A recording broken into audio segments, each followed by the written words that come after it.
Son los dos polos del PSOE, antagónicos, el de Susana Díaz y el de Pedro Sánchez. Y hoy se han sacudido de lo lindo, con Patxi López mediando como tercera vía y casi convertido en espectador.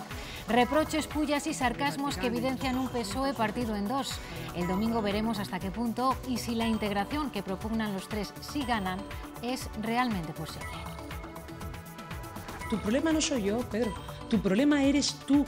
Y cuando la gente que te acompaña, que ha trabajado cerca tuya, resulta que no se fía de ti, deberías de hacértelo ver. A mí lo que me llama mucho la atención es que aquí estamos hablando de coherencia con una candidata que no ha presentado todavía su proyecto, lo va a presentar mañana, pero en fin, antes del recuento. Pues estamos así porque en lugar de enfrentarnos a la derecha, en lugar de enfrentarnos a los problemas que tiene la ciudadanía, nos hemos enfrentado entre nosotros. Buenas tardes. Dicen todos que desde el cariño, pero con cariño y todo, no han dejado trapo sucio por sacar. Es la imagen y el sonido político de este lunes que en el campo ha sido de procesión. San Isidro este año no da abasto, le llueven las plegarias porque el campo está hecho trizas. Dicen las sopas que las pérdidas solo por la sequía ascienden a 900 millones de euros. Mañana pedirán al presidente Herrera un rescate a fondo perdido. Y la lluvia, que es lo que hace falta, se atisba en el horizonte. Mañana en el noroeste de León es probable que se escape alguna gota por la tarde. Y para el miércoles se espera más. Lo más relevante es que las temperaturas continuarán subiendo. Mañana superaremos con holgura en muchos puntos los 25 grados. La mayor convocatoria de empleo público docente de la historia. Así anuncia la Consejería las 1.500 plazas de profesor que ofertará el año que viene. Fernando Rey lo ha anunciado en las Cortes. Siguen las comparecencias por los presupuestos. El suyo crece un 4%, pero la oposición le critica el dinero que va a la escuela concertada. Rey nos acompaña en directo en este informativo. Este año también subirá un 16% la inversión en protección del patrimonio.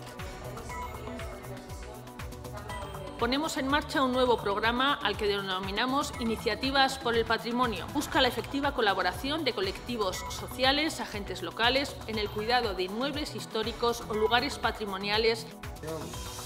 Pilar del Olmo no conocía nada de la compra del edificio Perla Negra ni tampoco de los terrenos del polígono de Portillo.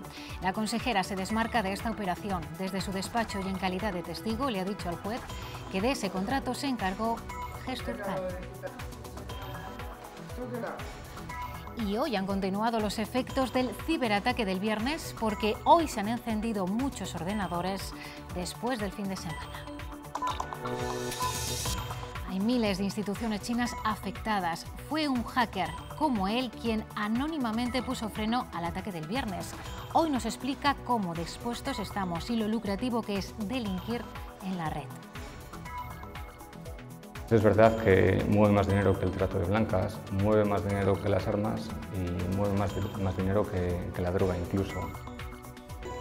15 de mayo, un San Isidro con poco que celebrar y con mucho trabajo. El tiempo le ha dado mala vida al campo este año y las organizaciones agrarias intentan mitigar unos daños que, sobre todo por culpa de la sequía, se estiman ya millonarios. Las soluciones, reclaman las OPAs, deben ser extraordinarias y de carácter urgente. La Consejería, por su parte, prefiere esperar a que el Ministerio plantee sus medidas a este respecto.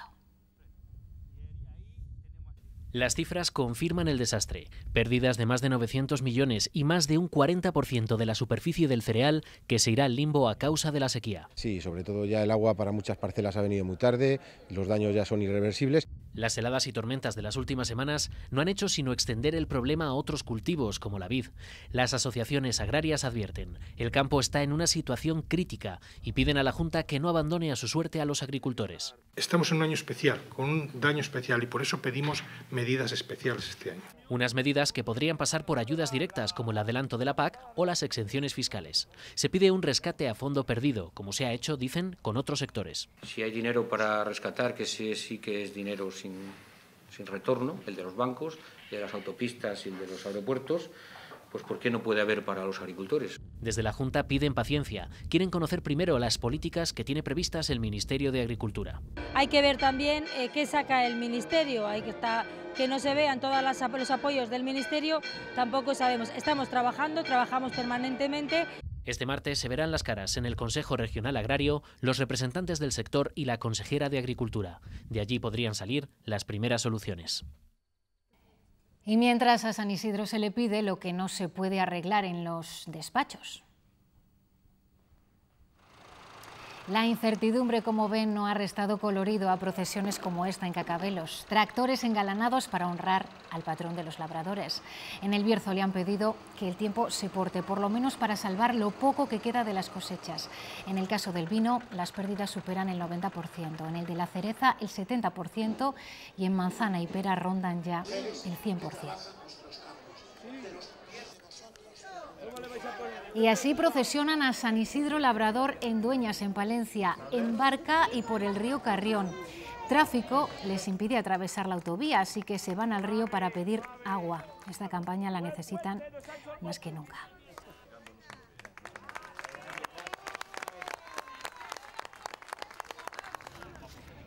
Y en la localidad salmantina del Umbrales han conmemorado a San Isidro con su tradicional feria ganadera, que ha reunido a medio centenar de profesionales del sector, con amplia presencia de ganado vacuno y equino y una exposición de maquinaria.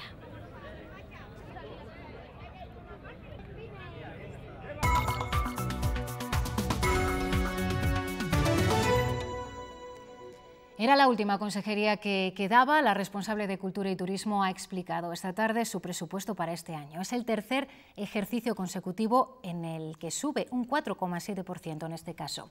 Las partidas más importantes van para la protección del patrimonio, para el desarrollo de programas deportivos y para la señalización turística.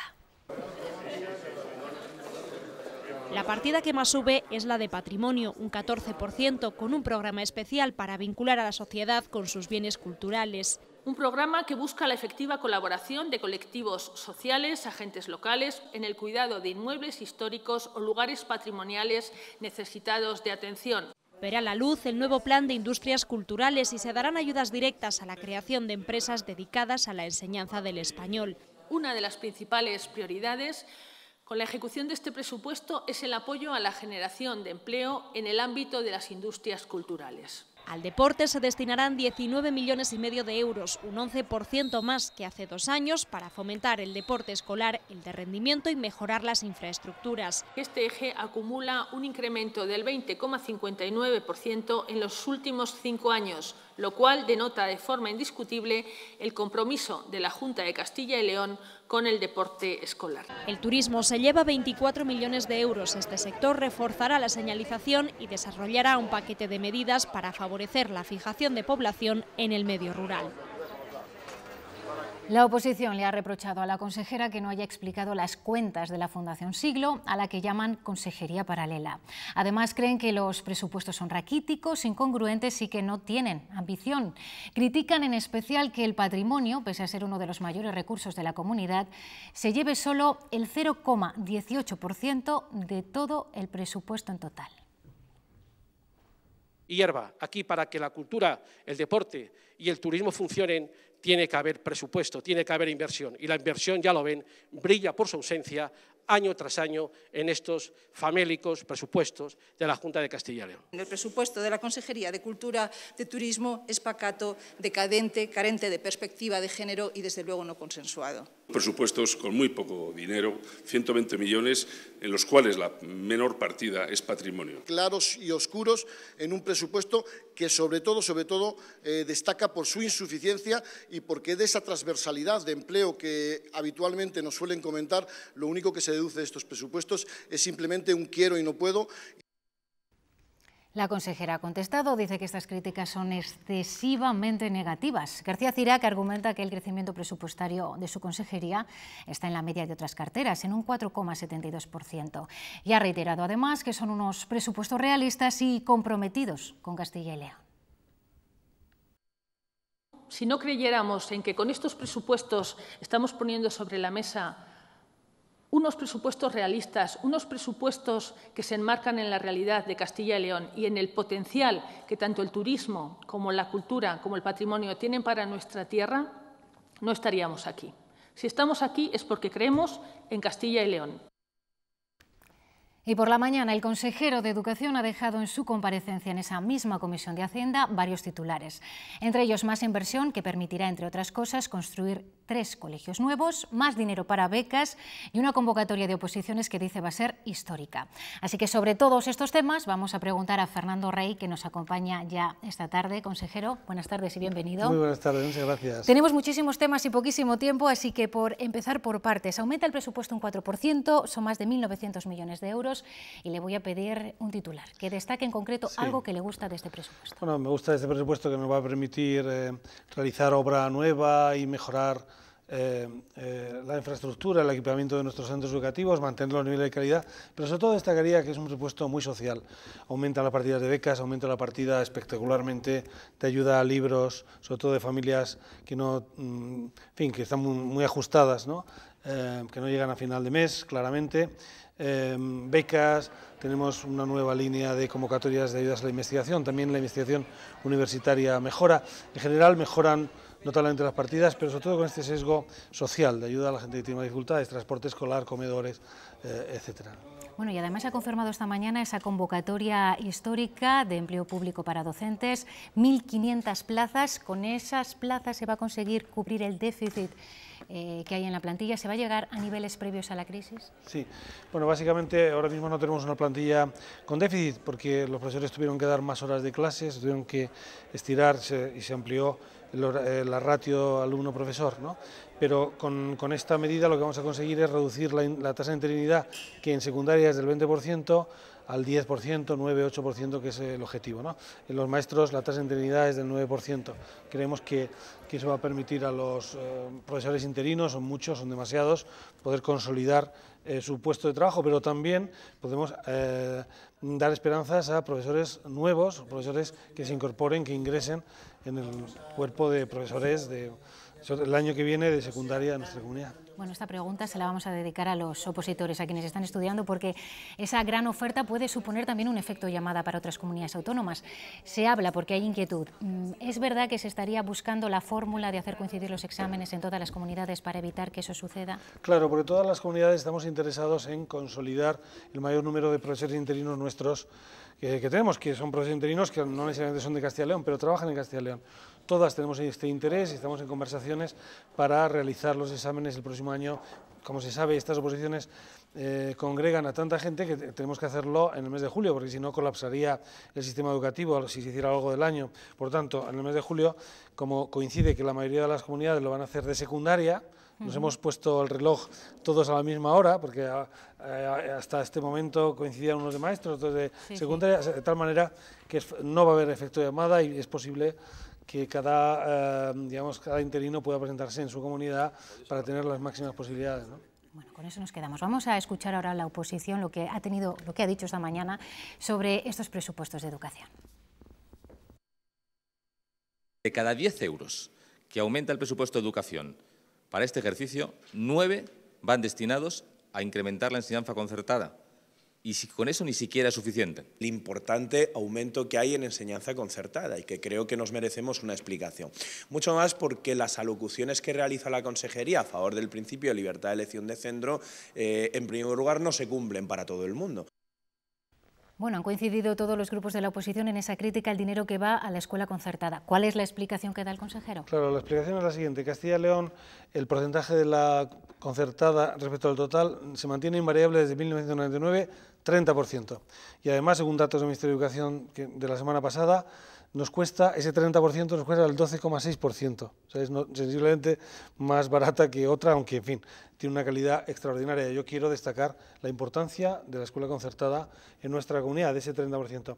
Este año no subimos ni un solo euro porque no subimos del 30%, lo que ocurre es que, desde el punto de vista de la expresión contable, ya desde el comienzo en el presupuesto, hacemos una previsión más realista de lo que nos cuesta realmente la educación concertada, que además ni siquiera ahora es total, seguramente nos cueste algo más, en torno a 300 millones de euros, que como digo es el 12,6% para el 30% de nuestros escolares. Pues queda dicho. Consejero, muchísimas gracias y gracias por la concesión también. Gracias. Muchas gracias. La consejera de Hacienda desconocía las operaciones de tasación y compra del edificio conocido como Perla Negra. Hoy ha declarado desde su despacho como testigo en la instrucción que hay abierta. Al juez le ha dicho que en esa época, en el año 2009, el control correspondía a la Consejería de Economía que dirigía Tomás Villanueva. Desde su despacho por videoconferencia durante más de una hora y en calidad de testigo, ha contestado Pilar del Olmo a las preguntas del juez y de las partes personadas en la instrucción del caso. La consejera ha sostenido que desconocía las actuaciones en torno al edificio Soluciones Empresariales, puesto que la supervisión y control de Gesturcal, la empresa pública que encargó el proyecto, correspondía a la Consejería de Economía, de la que era titular entonces Tomás Villanueva. Del Olmo ha señalado que se produjo por razones de eficacia y por primera y única vez una delegación de sus competencias para el alquiler de un edificio, sin especificar, en Tomás Villanueva, en su calidad de vicepresidente de la Junta y consejero de Economía. La tramitación administrativa se produjo entre su secretaria general, Teresa Mata, quien declaró el pasado 20 de febrero, y el entonces secretario general de Economía, Rafael Delgado, aún pendiente de declarar. La consejera ha asegurado que este tema nunca se trató en Consejo de Gobierno, ni con el presidente de la Junta, ni con Tomás Villanueva. Pues aunque tiene derecho por su condición de aforada, el que la consejera haya declarado desde su despacho y no en el juzgado es para Ciudadanos un privilegio con el que hay que terminar. Dice Luis Fuentes, el portavoz de esta formación en las Cortes, que hay que normalizar la situación de los políticos. Creemos que no debe haber ese tipo de privilegios. De hecho, nosotros estamos planteando eliminar todo tipo de privilegios. Hemos presentado ya prácticamente, a hablar con todos los grupos, la posibilidad de que se desaparezcan los aforamientos. Hay que hacer más normal la situación de los representantes políticos. El PSOE también ha aprovechado la declaración de la consejera para apretar al PP y volver a exigir que Juan Vicente Herrera comparezca en las Cortes para explicar todo lo que sepa sobre los casos de corrupción que salpican al PP de Castilla y León. Pero hoy además Luis Tudanca ha confirmado que el PSOE frenará la aprobación definitiva de la ordenación del territorio. Su voto ahora mismo es no al proyecto. Los alcaldes hablaron y establecieron desde luego unas líneas rojas que tenían que ver con el blindaje de los servicios públicos, con la reversión de los recortes, con la mejora del transporte. Todo eso la Junta de Castilla y León no lo ha cumplido, evidentemente, y el otro día, además, la permanente del Consejo de Alcaldes dijo no a los mapas de ordenación del territorio que había presentado la Junta. No hay más que hablar. Los alcaldes han hablado y el Partido Socialista votará no a la ordenación del territorio.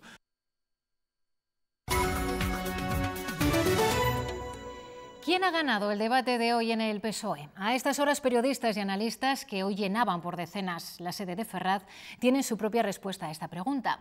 Lo que esta mañana hemos visto ha sido una batalla pública entre dos corrientes, la misma que estos meses se ha librado, pero sin focos. Dos PSOEs, el de Díaz y el de Sánchez, encarnizados en sus reproches y diferencias, pese a intentar darlas un tono amable. Y no tantas propuestas, de esas bastantes menos. La respuesta a quién ha ganado el debate la tendremos el domingo. La abstención del Partido Socialista en la investidura de Mariano Rajoy, los malos resultados en las dos últimas elecciones generales o los cambios de criterio del exsecretario general en cuestiones como el modelo territorial o la proximidad a Podemos han sido las armas que han enarbolado cada uno de los tres candidatos en un debate que ha sido correcto en las formas, pero muy duro en el contenido y en el que ni Patxi López, ni Susana Díaz, ni Pedro Sánchez se han dejado ningún reproche en el tintero. Yo no digo que tú seas voluble en absoluto, yo creo que tú vas cambiando de opinión en función de lo que te viene bien. Lo que me llama mucho la atención es que aquí estemos hablando de coherencia con una candidata que no ha presentado todavía su proyecto, que lo va a presentar mañana. Zapatero, que te ayudó muchísimo y activamente te apoyó, ya no se fía de ti. Felipe González, que era la persona que te aconsejaba y te ayudaba, tampoco piensa también que lo has engañado. Tu problema no soy yo, Pedro, tu problema eres tú. Uno ve cuáles son las preferencias de voto entre los votantes socialistas respecto a cuál es la candidatura ganadora, la candidatura perdedora, y cuál es la preferencia de votos entre los votantes del Partido Popular, y se da cuenta. Pues estamos así porque en lugar de enfrentarnos a la derecha, en lugar de enfrentarnos a los problemas que tiene la ciudadanía, nos hemos enfrentado entre nosotros. Lecciones de coherencia y de credibilidad las justas. Por cierto, si la abstención fue un error, Patxi, tú podías haber renunciado también al acta. Porque uno está a veces bastante harto de estos calificativos de traidores. Entre palo y palo han abordado algún tema. Es el caso de la cuestión territorial, la solución a Cataluña. Y ahí es donde Pedro Sánchez, con su nación cultural, se ha visto, digamos, acorralado por los otros dos candidatos. También ha habido anuncios. Díaz dice que se irá si no logra la remontada electoral del PSOE. Sánchez, que pedirá la dimisión de Rajoy si gana este domingo. No coincidían en la sede del PSOE desde el pasado 1 de octubre. Y si algo ha quedado claro este lunes es que las diferencias entre Pedro Sánchez y Susana Díaz han ido a más. Yo estoy convencida que los ciudadanos no nos votaron en las últimas elecciones porque no sabían a qué Partido Socialista estaban votando. Es cierto que el no es un proyecto político, claro que no. Tampoco lo es la abstención a Mariano Rajoy. Mensajes cruzados también ante el acercamiento a Podemos. Quiero ganarle a Podemos y al Partido Popular. Lo que no sé, Pedro, es lo que tú quieres hacer con Podemos. Lambán o Chimo Puig o Emiliano García Paje o Guillermo Fernández Vara no se han podemizado. El Partido Socialista no se puede definir nunca por con quién pacta. Estoy de acuerdo. No, estoy de acuerdo, pero lo has llevado diciendo toda la campaña. Y no más tranquilo, el debate sobre Cataluña. La primera persona que yo he escuchado en este país hablar de que España es una nación de naciones culturales. Eso ha sido muy imaginativo. ¿Sabes lo que es una nación? Por supuesto. ¿Sí que es? Pues es un sentimiento que tiene muchísima ciudadanía. A Patxi López se intentaba acercar Sánchez. Tus propuestas están incluidas en el proyecto que yo estoy encabezando. Me parece muy bien que si no tenías ideas cogieras las mías. ¿Y si ganan? Si el PSOE no remonta electoralmente, evidentemente yo me marcharé. Por mi parte, desde luego, habrá lealtad con el resultado electoral. Un secretario general la jornada completa. Lo que parece seguro es que el ganador se enfrentará a un PSOE muy dividido. Expectación en Ferraz 7 meses después de la ruptura del partido. 200 periodistas acreditados para seguir el primer cara a cara desde entonces entre Sánchez y Díaz. Él llega primero, antes de hora, informal y sonriente. Ella rodeada de afiliados de rojo y los dos con buenas intenciones. Sobre todo yo creo que lo importante es que sepamos que esto es un diálogo entre compañeros y compañeras. Gana, alegría y confianza del cariño de los compañeros y compañeras. Ya en la sede también sonrisas, pero matices con la actual dirección. Con él se prueba su paciencia y apretón de manos. Con ella abrazos, besos y más besos. Y el tercero en discordia, Patxi López, apelando a la unidad. Yo espero que sea un debate de ideas, de propuestas, de modelos, que es lo que tiene que ser entre socialistas. El candidato con menos opciones llega respaldado por su equipo. Animado y hacer un debate constructivo y propositivo. 6 días por delante para saber quién de los tres será el nuevo secretario general del Partido Socialista. 188.000 militantes están llamados a elegir. Queda por comprobar si el debate a 3 les motivará a votar o a quedarse en casa. Mariano Rajoy desde China ha estado informado de este debate, aunque no ha querido entrar en la advertencia de Pedro Sánchez de pedir su dimisión si vuelve a liderar el PSOE. Con una rueda de prensa, el presidente del Gobierno ha cerrado su visita a China. Allí ha presumido de la fortaleza económica de España y ha ofrecido su experiencia, la de las empresas del país, para construir la futura ruta de la seda.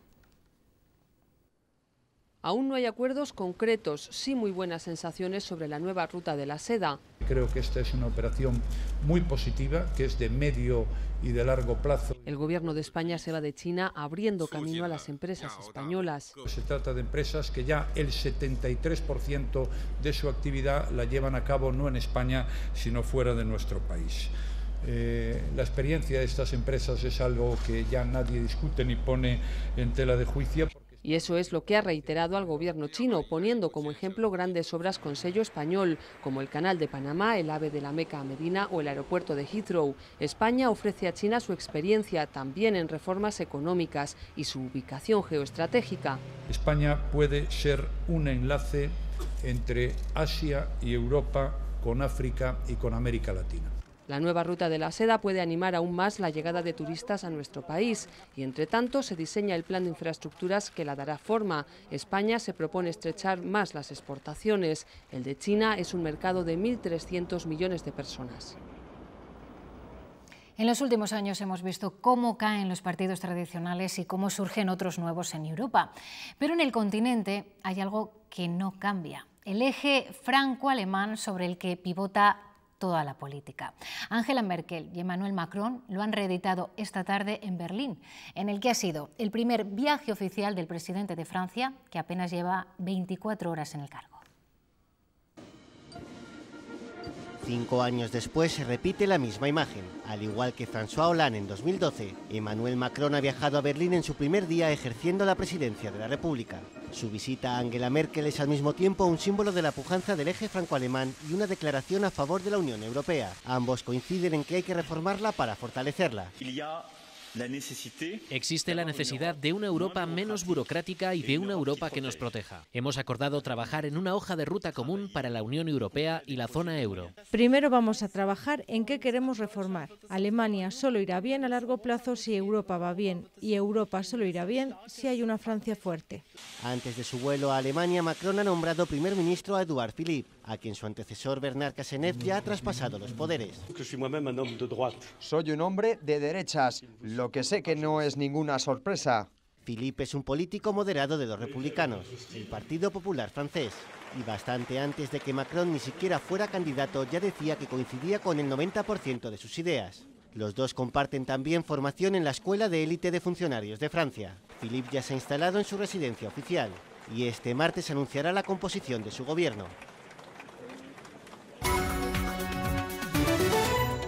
600 empresas japonesas, entre las que se encuentran marcas como Nissan o Hitachi, se han visto afectadas por el virus WannaCry. Hoy ha comenzado la segunda oleada de este ciberataque mundial y solo en China se han registrado problemas en más de 30.000 ordenadores de distintas instituciones. Ya se habla de una nueva mutación de este gusano informático. Telefónica fue una de las primeras compañías en sufrir los efectos del ciberataque. España ocupa el puesto 16 de la lista de países afectados. 1.200 son las infecciones confirmadas.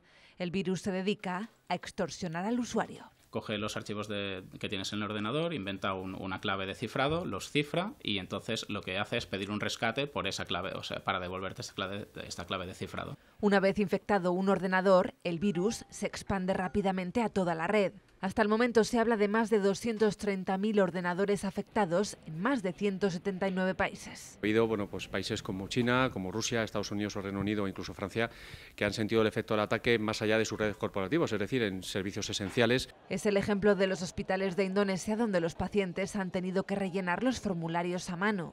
Las redes sociales se han llenado de consejos para saber qué hacer ante el ataque. Hay que seguir trabajando mucho en la concienciación de nuestros empleados y usuarios, en los equipos bien actualizados y protegidos, copias de seguridad. Este es el mayor ataque de ransomware registrado a nivel mundial. Nada es seguro al 100%, pero se puede conseguir un alto porcentaje. Estamos más desprotegidos de lo que nosotros nos pensamos. Porque conseguir los datos de una empresa, conectarse a un dispositivo cualquiera o acceder a un correo electrónico es muchísimo más fácil de lo que creemos. Esto es una cuenta de correo electrónico. Aquí está puesta la contraseña que aparentemente aparece oculta, pero si yo hago un cambio en caliente de esta página web, pues automáticamente aquí tendría la clave. El ciberterrorismo y el chantaje en la red son rentables. Mueve más dinero que el trato de blancas, mueve más dinero que las armas y mueve más dinero que la droga incluso. Quien lo dice es uno de los hackers más conocidos de este país, uno de los pocos expertos que hay en ciberseguridad. Falta gente que tenga conocimientos en programación, gente que tenga conocimientos en bases de datos, gente que tenga conocimiento en Big Data. Y que lo quiera utilizar para bien y no para delinquir. Si tienes buenos conocimientos tecnológicos, si en ciberseguridad se mueven grandes cantidades de dinero, pues es muy tentador poder poner esos servicios al servicio, valga la redundancia, de alguien que te pague bien. Por eso urge la búsqueda de hackers, talentos que creen herramientas para protegernos de la ciberdelincuencia y el ciberterrorismo. El próximo miércoles, el Comité de Empresa y la dirección de Nissan inician la negociación del acuerdo laboral para convertir la planta de Ávila en una fábrica de componentes. Los sindicatos ahora mismo desconfían de las promesas y esperan que se concreten los anuncios. No las tiene todas consigo el Comité de Empresa, lo que sí tienen son muchas dudas y temores. Nos da la impresión que son unas condiciones inasumibles, ellos lo saben, y que pueda ser para después culpar al Comité de Empresa del cierre de la planta. Así se lo han expresado a la Junta en una reunión este lunes, a la que critican como a otras instituciones porque su apoyo al plan presentado les debilita la negociación. Sus reclamaciones están claras. Nos ha perjudicado mucho porque parece que está todo solucionado cuando no hay nada solucionado. Estamos hasta dispuestos a asumir algún sacrificio. Lo que no podemos hacer de ninguna de las maneras es firmar algo que supondría una pérdida nunca conocida en nuestras condiciones salariales. Y también quieren más concreción en el plan industrial. No conocemos a nivel de empleo si se va a generar nuevo empleo o no. El empleo que existe no sabemos en qué condiciones va a quedar, pero nos tememos que incluso puede bajar del número de trabajadores. Queremos que se crea un proyecto en el que realmente se nos genere futuro. Siguen a la espera de la reunión solicitada al Ministerio de Industria.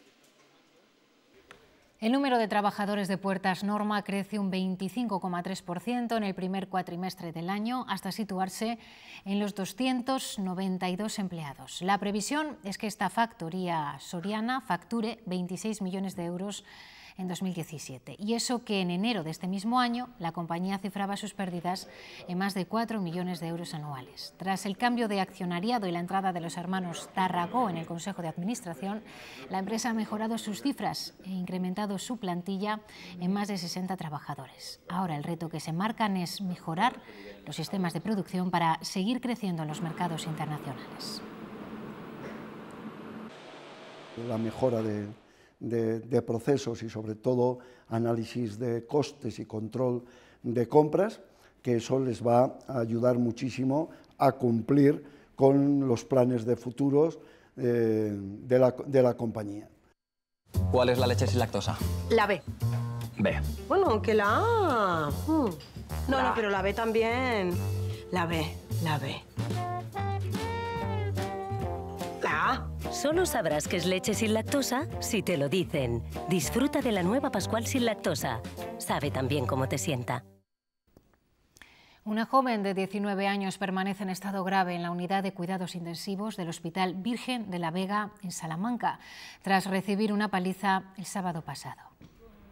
La joven fue golpeada presuntamente por su pareja sentimental tras una discusión. La chica ingresó en el hospital con un traumatismo cráneoencefálico y el supuesto agresor fue detenido y ya ha pasado a disposición judicial. Después de 3 supuestos intentos de secuestro a menores en los últimos meses en Segovia, de los que solo consta una denuncia, la Guardia Civil ha reforzado la vigilancia, pero además pide a padres y profesores tranquilidad y que no se difundan los casos porque los niños son muy influenciables. Ahora mismo no tenemos constancia que haya nada en nuestro entorno, ni siquiera en el entorno de Segovia, que nos haga pensar que existe algún individuo que esté haciendo esto. Entonces, mensaje de tranquilidad. Tranquilidad a los padres, tranquilidad a los colegios, tranquilidad a los ayuntamientos, y que antes de difundir y alertar a la población, lo mejor es ser prudentes porque se genera un efecto de contagio. Era un barco con bandera venezolana que navegaba tranquilo cerca de la isla de Las Palmas. Pero la policía y la agencia tributaria le seguían el rastro porque dentro transportaba nada menos que 2.500 kilos de cocaína. Las autoridades han detenido a los 7 tripulantes de esta embarcación. La operación se inició el pasado mes de enero y ha involucrado a las policías de España, Estados Unidos, Reino Unido y Portugal. Las obras de la Plaza del Grano en la capital leonesa pueden seguir adelante. El juzgado ha desestimado el recurso presentado por Ecologistas en Acción que pedía paralizar estos trabajos. El juez entiende que las labores de ampliación de las aceras no causan ningún daño ni están fuera de la legalidad, porque han sido refrendadas por todos los organismos oficiales pertinentes.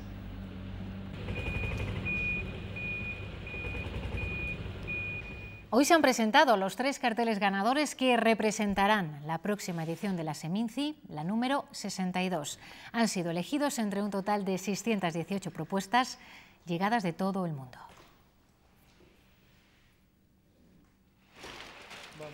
Y este es el momento en el que se daba a conocer el que va a representar a la sección oficial. Es obra de Toni Ponti, que ya ha ganado en otras 2 ocasiones y que será galardonado con un premio de 2.000 euros. Los otros 2 carteles corresponden a la sección Punto de Encuentro y al de Tiempo de Historia, cuyos autores son la argentina Natalia Volpe y el madrileño José Luis Pulido, que recibirán un premio de 600 euros cada uno. El jurado ha valorado el juego con los números y letras del cartel oficial y también las referencias al cine de Hitchcock. El Museo Nacional de Escultura prepara una gran exposición sobre Berruguete que se va a inaugurar en julio. Conoceremos más sobre sus obras y las de sus maestros clásicos, a quienes siempre tuvo en mente. Pero además el museo está restaurando y recomponiendo algunas joyas que llevaban 2 siglos guardadas en el almacén y que nunca antes se habían expuesto. Con estas imágenes nos vamos a despedir. Hasta mañana, ya lo saben, a las 8:30. Feliz noche. Berruguete construyó este retablo para un banquero en el siglo XVI. Me parece como muy adelantado en su tiempo. Cada obra tiene su historia, pero esta exposición no se fija en eso, sino en la mirada del artista. ¿Dónde miró Berruguete? ¿Qué es lo que vio? ¿Cómo se inspiró en el lenguaje clásico? Las imágenes clásicas italianas de Miguel Ángel o Rafael siempre estuvieron en su cabeza. Él reinterpreta, relee y adapta a lo que se le encargaba en España, ¿no? Que fundamentalmente era escultura y escultura en madera policromada. Una de las adaptaciones que más impresionó en su momento fue esta venera que ve la luz después de 2 siglos en un almacén. La concha en la que Venus viaja a través del mar, pero que Berruguete reutiliza como el coronamiento de un retablo para una iglesia. Una venera que ha estado guardada desde la desamortización en el siglo XIX, que nunca se ha montado, y que fue como la gran novedad que trajo Berruguete a la retablística española de ese momento. La exposición se completará con casi 80 pinturas y esculturas de Berruguete y sus maestros, algunas procedentes de museos internacionales como la Galería Uffizi de Florencia.